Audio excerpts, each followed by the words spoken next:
तो आज मैं आप लोगों को क्लास 7 का चैप्टर 13 शक्ति और क्षमा का क्वेश्चन आंसर करवाऊंगा। इससे बैक के वीडियो में पार्ट 1 इसका आया था, समझे ना।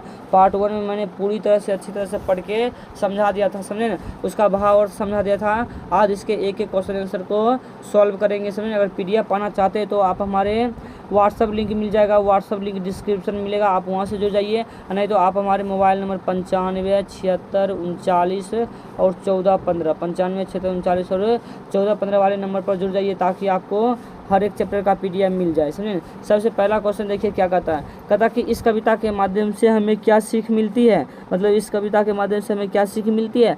कहेगा कि इस कविता के माध्यम से हमें यह सीख मिलती है कि क्षमा दया और तप के साथ साथ हमें अपने पौरुष का उपयोग करना चाहिए। शक्तिहीन मनुष्य को क्षमा दया कृपालु शोभा नहीं देती है। नाम शक्तिमान व्यक्ति को ही क्षमा दया और दयालु शोभता है देता है। मतलब कि शक्तिमान व्यक्ति रहेगा तभी आपको क्षमा दया और हर एक चीज़ शोभा देगा, अन्यथा नहीं देगा। डरपोक कायर रहिएगा तो कहीं नहीं देगा, समझे ना। अब आइए अगला क्वेश्चन देखते हैं। कहता कि वह कौन सी परिस्थितियां थी जो राम को धनुष उठाने पर बाध्य करती थी। कहेगा राम को अपनी सेना के साथ लंका जाना था। सबसे पहले श्री राम ने समुद्र के सम्मुख सच्चे भाव का दर्शन किया, परंतु समुद्र पर उनका ध्यान नहीं दिया। समुद्र ने उन पर ध्यान नहीं दिया और राम की प्रार्थना पर ध्यान भी नहीं दिया। अपने सब्र खोने के बाद श्री राम ने धनुष उठाने के लिए तत्पर हुए। आप किसी का सब्र कब तक इंतजार कर पाइएगा, जब सब्र खो जाएगा तब तो आपको तो हालत ख़राब कर ही देगा।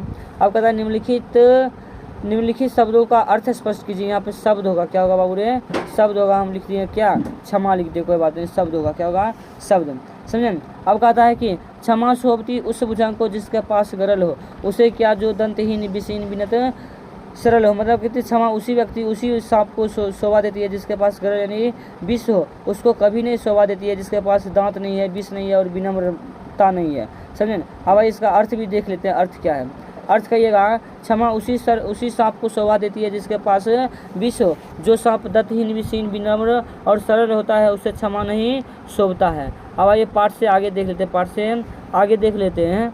कहता है कि पाठ से आगे दिनकर के इस भाव से आप कहाँ तक सहमत हैं कि समाज में शक्तिशाली की ही पूजा करता है, अभावहीन निर्बल व्यक्ति को समाज में कोई नहीं पूछता है। इन पर आप अपना विचार स्पष्ट कीजिए, समझे ना। आप अपना विचार क्या कीजिए, स्पष्ट कीजिए। आप कहिएगा कि हम दिनकर जी के भाव से सहमत हैं क्योंकि समाज में शक्तिशाली की ही पूजा करता है। समाज किसका पूजा करता है, शक्तिशाली का ही पूजा करता है। जो अभावग्रस्त या निर्भर हो ऐसे व्यक्तियों को समाज में कभी सम्मान नहीं देता है। समाज में प्रभाव स्थापित करने के लिए शक्तिशाली होना अनिवार्य है। शक्तिशाली होना क्या है, अनिवार्य है।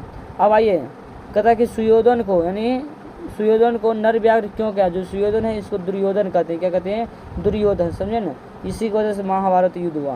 कहते थे सुयोधन को नर व्याघ्र क्यों कहा जाता है। तो आपके सुयोधन के लिए नर व्याघ्र इसीलिए कहा गया है क्योंकि उसने मनुष्य होकर भी पशुओं के जैसा व्यवहार किया है। उसने सारी मानवता को भुला दिया है और पशु यानी व्याघ्र के समान हिंसक हो उठा है, इसीलिए उसे नर व्याघ्र कहा गया है।